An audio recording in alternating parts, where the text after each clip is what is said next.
कच्चा चिट्ठा में सबसे पहले बात अमेरिका और इजरायल के बीच ऐसी टक्कर की जिसने पूरी दुनिया को चौंका दिया। नेतन्याहू इस वक्त अमेरिका से बेहद गुस्सा हैं क्योंकि माना यह जा रहा है कि जो बाइडेन ने एक तरह से इजरायल को सरेंडर करने को बोल दिया। बाइडेन नहीं चाहते कि अब गाजा के अस्पतालों को टारगेट किया जाए, लेकिन नेतन्याहू ने भी बाइडेन को टका सा जवाब दिया है कि जब तक गाजा को पूरी तरह समतल नहीं कर देंगे, बमबारी यूं ही जारी रहेगी।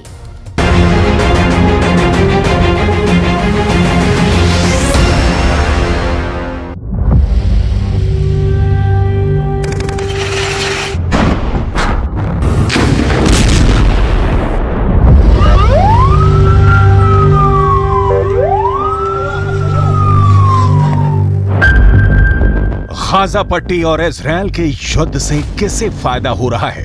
कौन किस पर भारी पड़ रहा है?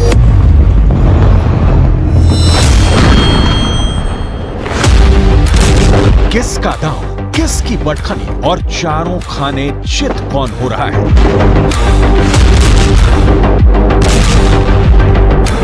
सवाल बहुत है, लेकिन 24 घंटे के अंदर इस युद्ध को लेकर ऐसा नया मोड़ आ गया है कि इजरायल से लेकर अमेरिका तक सब हक्का बक्का है।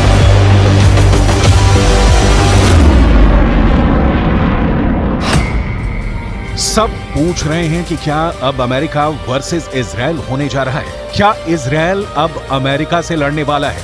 क्यों कहा जा रहा है कि नेतन्याहू का कोड व्हाइट हाउस एक्टिव हो गया है? कोड व्हाइट हाउस यानी सीधा नेतन्याहू वर्सेस बाइडेन होने वाला है।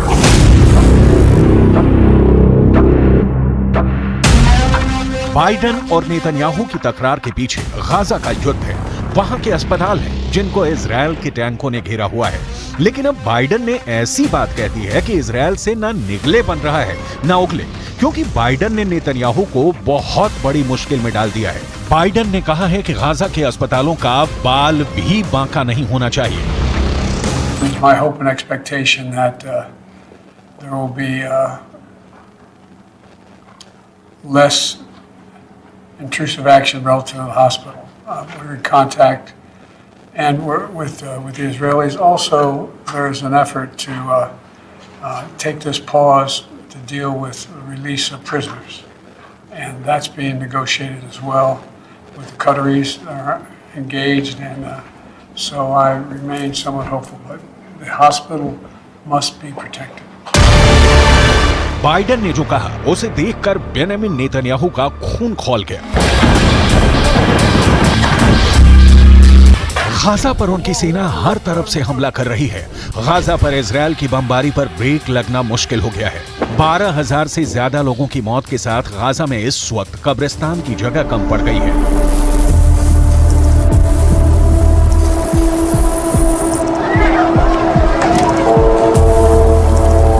5,000 से ज्यादा बच्चे मारे जा चुके हैं और अब बाइडेन की तरफ से मांग की गई है कि गाजा के अस्पतालों पर हमले रोके जाएं। लेकिन बाइडेन की वार्निंग से बेफिक्र नेतन्याहू इजरायल के सैनिकों के बीच पहुंचे हैं और उन्होंने साफ कह दिया है कि अब बमबारी पर कोई ब्रेक नहीं लगा सकता। गाजा पर तब तक हमले जारी रहेंगे जब तक इजरायल की जीत नहीं हो जाती। פשוט רעים.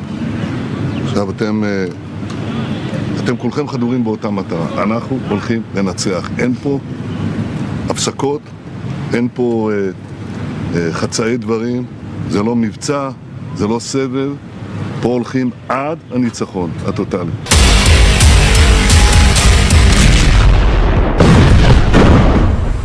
आखिर क्या वजह है कि गाजा और इजरायल के युद्ध को लेकर अमेरिका और इजरायल के बीच टक्कर देखने को मिल रही है? नेतन्याहू और बाइडेन के बीच गाजा को लेकर जो क्लैश देखने को मिला है, उससे लेकर बड़े सवाल एक बार फिर से।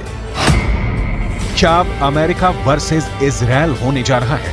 क्या इजरायल अब अमेरिका से लड़ने वाला है? क्यों कहा जा रहा है कि नेतन्याहू का कोड व्हाइट हाउस एक्टिव हो गया है?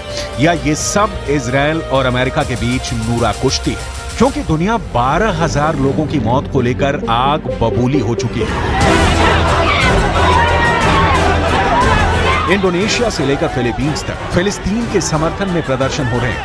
गाजा में जो मौत का तांडव हो रहा था, उसे लेकर दुनिया का एक बहुत बड़ा हिस्सा गुस्से में है और सब जानते हैं कि इजरायल और अमेरिका इस वक्त साथ में है।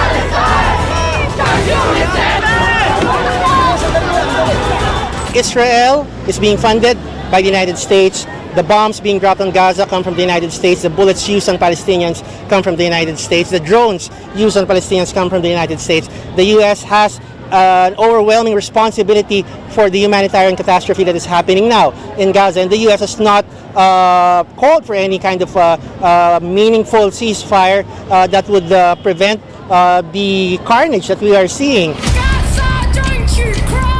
यही हाल यूरोप से लेकर ऑस्ट्रेलिया का है। फिलिस्तीन के समर्थन में यहाँ भी लोग जमा हो रहे हैं, गाजा पर बमबारी का विरोध कर रहे हैं।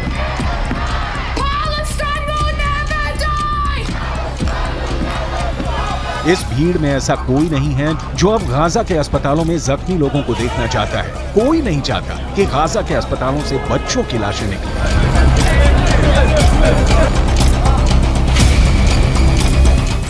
Between Palestine and Israel can be seen as complex, but what's happening right now is very straightforward, and we need a ceasefire. There's no justification for what's happening right now in Gaza, and that's what we're calling for. यही दबाव अब France से लेकर Britain भी पहुंच चुका है। यहाँ हथियार बनाने वाली उन कंपनियों के खिलाफ प्रदर्शन हो रहे हैं जो अमेरिका को गोला बारूद बेचते हैं और फिर वही हथियार और वेपन सिस्टम इजरायल को पहुंचाए जाते हैं।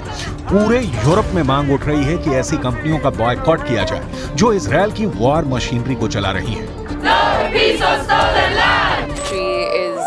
Directly responsible for Palestinian civilian lives being taken, for Palestinians being killed. So this factory assembles key components of the Israeli fighter jets that are used to drop bombs on men, women and children in Gaza.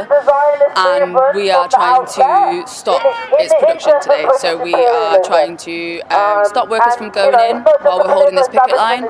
And people have been turning around and going home and not going into work. And we're trying to stop deliveries coming in and out.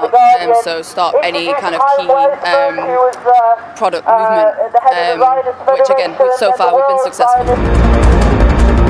अब Gaza और Israel के युद्ध को लेकर America का अचानक gear बदलने के पीछे बहुत से मकसद बताए जा रहे हैं। अमेरिका ने शुरुआत में सीज फायर का विरोध किया था। तब ये भी कहा गया कि इजरायल को पूरा हक है कि वो 7 अक्टूबर को अपने पर हुए हमले के खिलाफ कार्रवाई करे। लेकिन अब गाजा में 12,000 लोगों की मौत होने के बाद और खासकर तब जब बच्चों की लाशें दुनिया के हर मोबाइल फोन तक पहुंच चुकी हैं, अमेरिका गोलीबारी रोकने और अस्पतालों को बचाने की बात कर रहा है। इसकी दो वजह हो सकती है। पहले कि अमेरिका गाजा पर पहले खामोश रहने के बाद अब अपना मानवीय चेहरा दिखाना चाहता है। दूसरा ये कि बेंजामिन नेतन्याहू को लगता है कि अगर युद्ध को लेकर वो कड़े फैसले लेंगे तो घरेलू राजनीति में उनको फायदा मिल सकता है। People need to be evacuated from one hospital to another hospital in order to ensure the continuation of care. Evacuation routes have to be safe, and the Israeli government has told us as recently as today that there are and will continue to be evacuation routes for people leaving hospital compounds. Netanyahu इस वक्त युद्ध के बीच Israel की घरेलू राजनीति में भी फंसे हुए हैं। उनके खिलाफ कई तरह के आरोप हैं और इस वर्ष की शुरुआत से ही उनके खिलाफ लगातार प्रदर्शन हो रहे हैं। लेकिन नेतन्याहू इस वक्त वॉर जोन में बिजी हैं। वो हर उस मोर्चे पर जा रहे हैं जहां की तस्वीरें हमास को भी परेशान करेंगी और इजरायल में उनके विरोधी भी उसे पचा नहीं पाएंगे। नेतन्याहू जानते हैं कि इस वक्त इजरायल में युद्ध सबसे बड़ा मुद्दा है और वो उस नाराजगी से लोगों का ध्यान हटाकर युद्ध की तरफ करना चाहते हैं। यही वजह है कि इजरायल ने हमास का अस्पताल कनेक्शन भी निकाल लिया है। इजरायल का दावा है कि गाजा के अस्पतालों को हमास अपने अड्डों की तरह इस्तेमाल करता आया है और उसने अब इसके नए वीडियो भी जारी कर दिए हैं जिसमें गाजा के रंतीसी अस्पताल में हमास की सुरंग होने का दावा किया है। You can see the tunnel. The tunnel is let down more than 20 meters down. The rowboat found a door over tunnel. It's part of the same floor and it slides down here. And this is the place where I showed you the tunnel. I want you to see. We are now in the area of the basement of the hospital. I want to show you a room where we found all the gear, the operational gear, what Hamas is holding inside the hospital. Israel की सेना का दावा है कि Hamas ने इस अस्पताल को अपने अड्डे की तरह इस्तेमाल किया है और यही हाल गाजा के बाकी अस्पतालों का भी है।